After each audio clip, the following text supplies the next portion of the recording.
Buenos días, México. Buenas tardes, Chile. Como parte de la difusión y práctica de la gestión pacífica de conflictos, estamos iniciando hoy un programa que denominamos De Acuerdo. Esto es con el propósito de seguir conociendo la importancia del diálogo, la participación y el consenso como los elementos que nos permiten mejorar nuestra convivencia, no solo en la familia, sino también en la escuela, en la comunidad y por supuesto en temas de mayor tamaño, como es el caso de la gestión de los bienes comunes. Por eso hoy nos acompaña nuestro primer invitado superestelar desde Chile, Sergio Durán.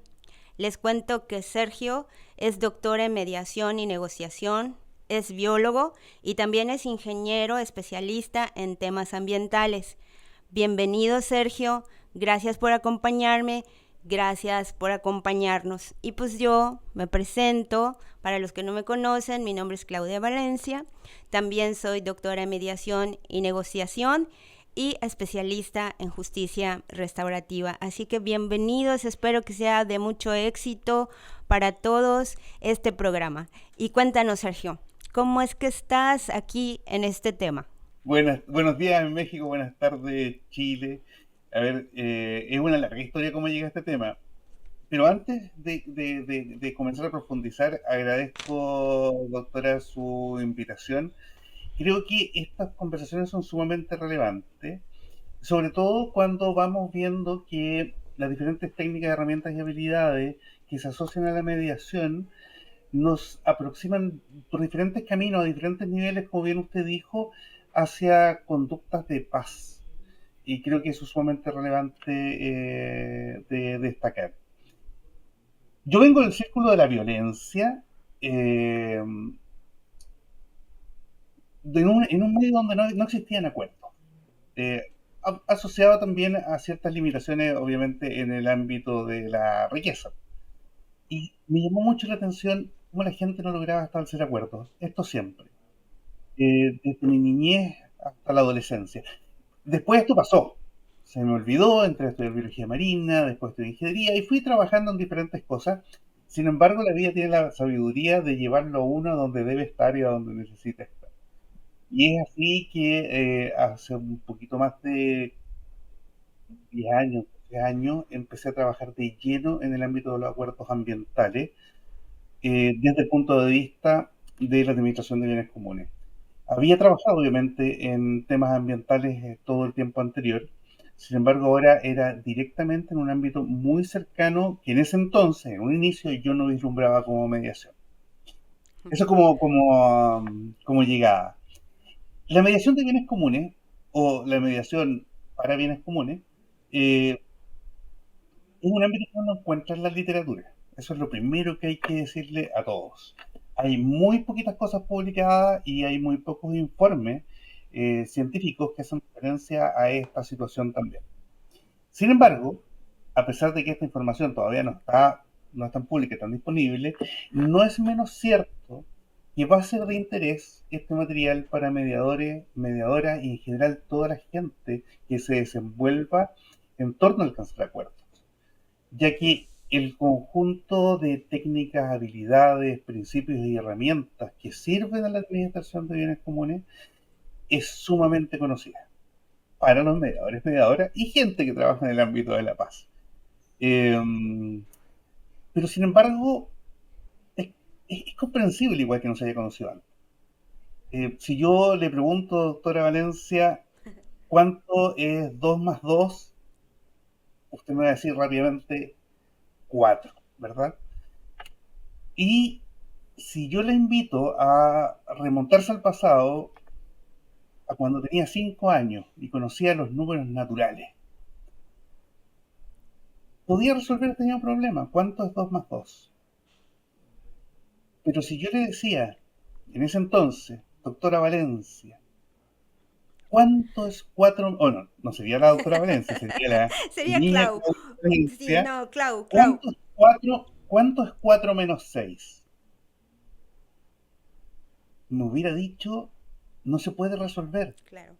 Claro, porque no conocía los números negativos. Resultaba impensable en ese entonces, hasta que conoció los números negativos y ahí rápidamente resolvió el problema. Esta lógica es lo que pasa en la mediación de bienes comunes. Se puede entender que hasta que existió el conocimiento no se podía abordar la temática. Ese conocimiento es lo que está pasando hoy y es un aporte de la mediación. Sin embargo, el ámbito tiene varias complejidades. No solamente por las dimensiones, porque ya no estamos trabajando, no estamos pensando en una mediación entre dos personas o de un pequeño grupo, sino que estamos hablando de mediaciones que tienen carácter nacional, carácter regional o local. Ujú. Entonces, de ese punto, una aproximación hacia la mediación comunitaria, una cercanía o una relación a lo que se entiende como mediación comunitaria. Sin embargo, hay que definir que este es un tipo especial, ¿ya? ¿Por qué? Porque es necesario primero entender qué son los bienes comunes. Correcto. El Foro Internacional de Globalización plantea que existen tres tipos de bienes comunes. El primero es ese que todos nosotros tenemos como intuitivo. Nosotros tendemos a pensar, los bienes comunes son los bosques, la agricultura, los peces, el aire, el agua. Claro, el primer grupo de bienes comunes abarca todos aquellos recursos de los cuales depende la vida de la humanidad. Sobre eso trata la mediación de bienes comunes. El término bienes comunes tiene otras dos acepciones, que son las llamadas creaciones colectivas, en segundo lugar, y en tercero, aquellos que garantizan el acceso público a la salud, la educación y la seguridad social. Sin embargo, en el ámbito de la mediación de bienes comunes entendemos que el bien común sobre el que estamos hablando son aquellos recursos de los cuales depende la vida de la humanidad, no el resto del desarrollo, no la sociedad, sino que la vida de la humanidad. ¿Ya? Así que eso es como con relación al término bienes comunes, especificar que eso que uno piensa intuitivamente en los bosques, los peces, el aire, de eso estamos hablando. ¿Por qué están en el ámbito de los conflictos? Wow, porque evidentemente la administración de estos bienes ha sido una preocupación permanente de los estados y por ende de la discusión política, en la cual es muy común escuchar la posición económica clásica que dice que cuando existe un recurso común, es decir, con muchos propietarios, donde no hay derechos individuales de propiedad, este recurso termina siendo sobreexplotado, lo que genera un gran conflicto en sí, Claro. ¿verdad? Y para evitar eso, lo que hace el sistema o lo que plantea el sistema es que existen dos opciones alternativas. Privatizar por un lado, estatizar por el otro. Eso es un conflicto evidentemente en sí mismo y es un engaño porque en realidad se sabe que existen prácticas de comanejo en el mundo que es una opción alternativa a privatizar y estatizar y en estas prácticas de comanejo se administran adecuadamente estos recursos comunes. Me gusta mucho lo que dices, Sergio, y te quiero preguntar algo que se me hace muy importante mencionar. El tema de la intervención de los actores políticos, de las instituciones públicas y la trascendencia que tienen, porque es importante que ellos también entren a esta mesa de diálogo. ¿Me cuentas un poco por allá? Wow, es que es vital lo que estás planteando, doctora, porque a ver, en este grupo, digamos, de que se entendería por comanejo, se busca garantizar la sustentabilidad a largo plazo de aquellos recursos que no son propiedad de ninguna persona, sino que más bien son compartidos por toda la comunidad o región o país, ¿verdad? Con el fin de tratarlos responsablemente y garantizar su existencia para las futuras generaciones. Evidentemente de esto es parte el Estado. La señora Elinor Armstrong, en la primera década del 2000, eh, plantea que existen algunos requisitos mínimos para que el comanejo se dé. Y hace referencia a que el Estado debe crear instituciones estables de autogestión subsanadas algunas necesidades de provisión, credibilidad y supervisión. ¿Ya? ¿Qué quiere decir eso? Que en realidad el Estado tiene un rol preponderante si quiere generar prácticas de comanejo. Y tiene un rol preponderante bajo variadas líneas, que son de provisión, por un lado, de generar un marco regulatorio que le dé credibilidad, obviamente que le dé permanencia en el tiempo, Ujú. pero también hay otro rol que es más pasivo, que es de entender de qué están hablando, de entender la relevancia de la participación de los agentes relevantes, y no solamente que sea una participación presencial, sino que más bien una participación activa, Claro. ¿verdad? Donde jueguen un rol. Eh, esto es súper importante porque se plantea que en la mediación de bienes comunes, como en el corazón de la mediación, los acuerdos deben ser consensuados y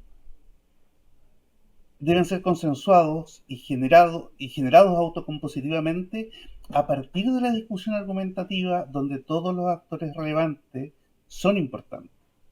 Eh, no solamente, como decía hace un rato atrás, como agente presente o participante de una mesa de discusión, sino que más bien como activo participante, ¿verdad? Participar de esta autocomposición. Eh, de hecho, esto es un asunto que es de largo aliento, no es un asunto que uno va a solucionar en una reunión o en dos reuniones.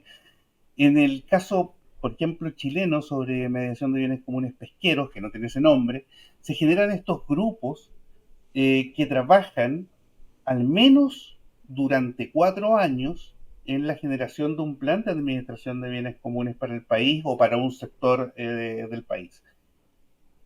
Y se renuevan estos miembros, estos representantes, cada 4 años.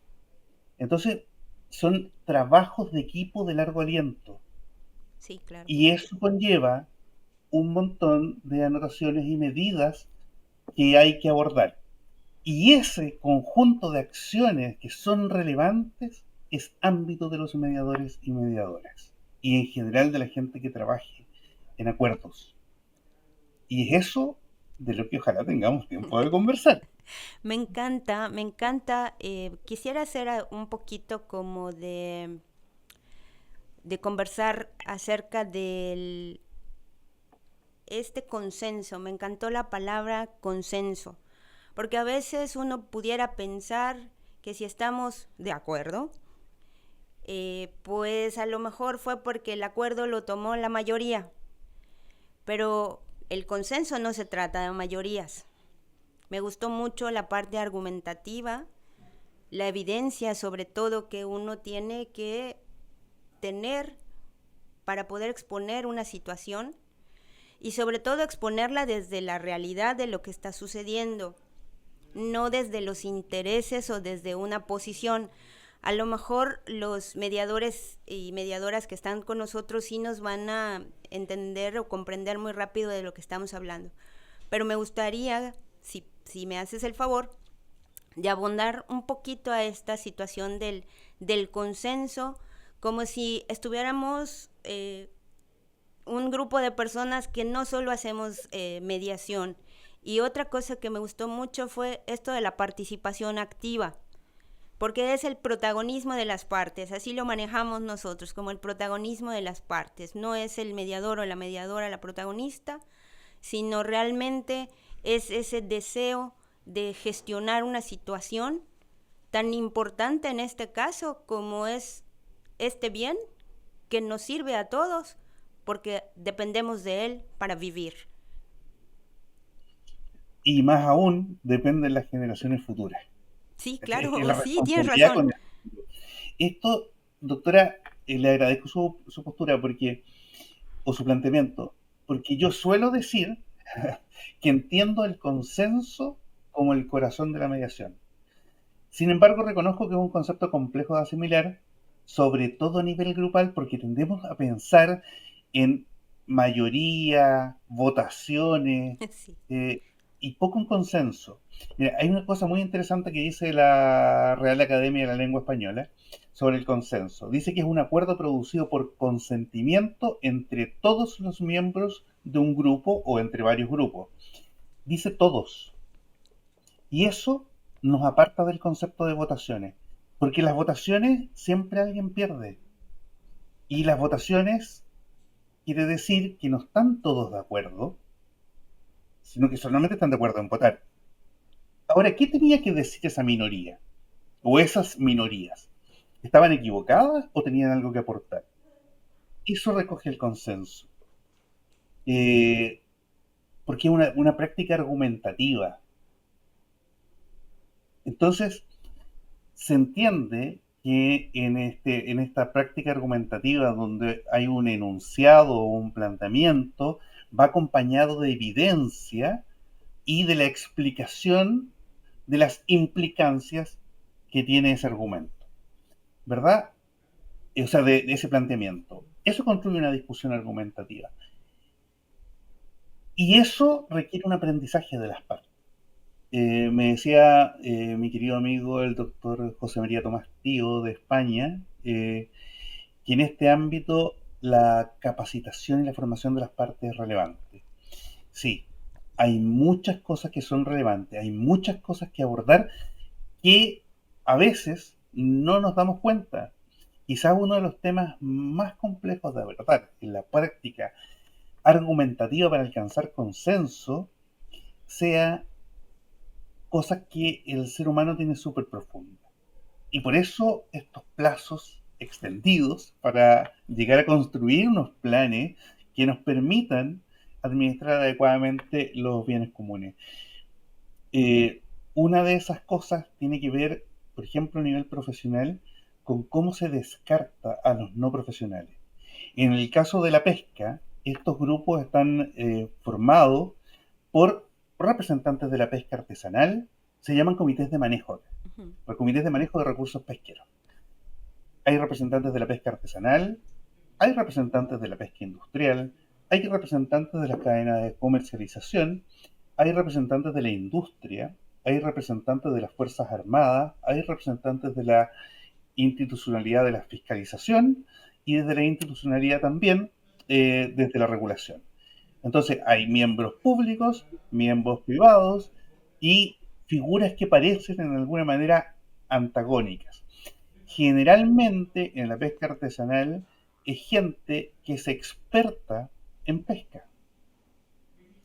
Y muchas veces se piensa que la evidencia viene solamente desde la ciencia y ahí los profesionales inicialmente, hasta que comprenden los conceptos relevantes de la práctica del trabajo colaborativo, discriminan en cierta forma a la pesca artesanal. O la misma pesca artesanal muchas veces se siente en inferioridad. Entonces pasan a ser muchas cosas importantes como la formación, la capacitación de la gente para igualar esta disparidad que existe en la mesa, esta disparidad aparente, porque en realidad Claro. son todos expertos en este caso en pesca, ¿verdad? No hay no expertos, son que tienen diferentes tipos de expertise. Y eso hay que reconocerlo, valorarlo y situarlo adecuadamente en el grupo. Entonces hay muchas complejidades, pero que están muy cerca del ámbito de trabajo de los mediadores. A mí me encanta pensar en la relevancia de los principios. A mí me llamó mucho la atención la institucionalidad mexicana cuando decide abordar la mediación desde los principios de la mediación. Eh, estos principios son un poco distintos. Hay algunos que se comparten con la regulación mexicana de mediación, pero hay otros que son distintos. Y que nos van a permitir seguramente a medida que vayamos conversando ir ahondando sobre herramientas, técnicas y habilidades que requiere o que se requieren para trabajar en el ámbito de la mediación de bienes comunes. Lo que sí les puedo decir de minuto es que es necesario que la gente empiece a participar, que tengamos gente preparada en mediación de bienes comunes, que entienda todo el concepto, porque es relevante, es prioritario, porque se relaciona con la vida de la humanidad. Ay, Sergio, muchas gracias. De verdad, me encantó tenerte aquí en este primer episodio. Eres el que inicia estos programas, me encanta. Me dejas con la duda, la inquietud de platicar de las técnicas, las herramientas y todo esto. ¿Qué dices? ¿Regresamos en un segundo? Regresamos en un segundo, doctora, y yo le voy a hacer el primer desafío. Conversemos de los principios de mediación De acuerdo, me parece muy bien. y lo relacionamos a la mediación de bienes comunes. Me parece excelente. Yo te agradezco mucho este primer programa. Te mando un abrazo muy fuerte. Muchas gracias por aceptar la invitación, por ser mi cómplice y seguimos en contacto. Gracias a todos. Un abrazo a todos y a todas, que estén muy bien.